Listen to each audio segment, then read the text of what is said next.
નોટબંધીના આજે 2 મહિના જેવો સમય થયો હોવા છતાં લોકોને બેંકમાંથી નાણાં મળતા ન હોવાથી તેઓ ત્રાહિમામ પોકારી ગયા છે। ત્યારે પોરબંદરમાં લોકોની સાથે લોકોના પ્રશ્નને વાચા આપવા કોંગ્રેસ દ્વારા દરેક જિલ્લા કલેક્ટર કચેરીનો ઘેરાવ કરવા જતાં પોલીસે 180 જેટલા કાર્યકરોની અટકાયત કરી છે। આજે કલેક્ટર કચેરીના ઘેરાવ બાદ થાળી વેલણ વગાડીને સરકારને હવે મહિલા કોંગ્રેસ જગાડશે। અહેવાલ અશ્વિન ઠકરાર, પોરબંદર।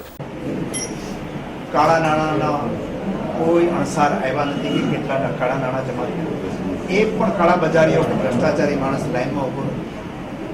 એટલું જ નહીં, આતંકવાદીઓના ખિસ્સામાંથી પણ 2,000ની નવી નોટો નીકળી છે। ભ્રષ્ટાચારનો તો ભાવ જ વધી ગયો છે।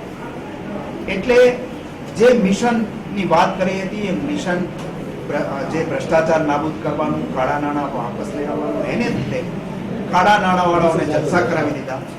અને જે ઉદ્યોગપતિઓ ને અત્યારે 6 લાખ કરોડ રૂપિયા જેટલા બેંકના નાણાં એમને પાછા નોંધાયેલા, એમને બેંકમાં નાણાં જમા થવાથી એને મજા નથી અને સામાન્ય પ્રજાજનોની રોજગારી ગઈ છે, ધંધા રોજગાર ઠપ થયા છે, ખેડૂતોને ચૂકવણું કરવા માટે પૈસા નથી, હજારો કરોડો રૂપિયાનું નુકસાન ગયું છે, એ નુકસાનીનું વળતર આપે, જેનો રોજગાર ગયો છે એમને રોજગારી ભથ્થું આપે, અને પ્રધાનમંત્રી શ્રીની સામે જે કરોડો રૂપિયા સહારા અને આદિત્ય બિરલા ગ્રુપમાંથી લીધા છે એના પુરાવા આવ્યા છે, એની તટસ્થ તપાસ કરાવી એવી માગણી સર આજે અમે સમગ્ર ભારતમાં કલેક્ટર ઓફિસને ઘેરાવનો કાર્યક્રમ રાખ્યો હતો અને પોરબંદરમાં સેંકડો કાર્યકર્તાઓ સાથે અમે આ પ્રોગ્રામને સફળતાપૂર્વક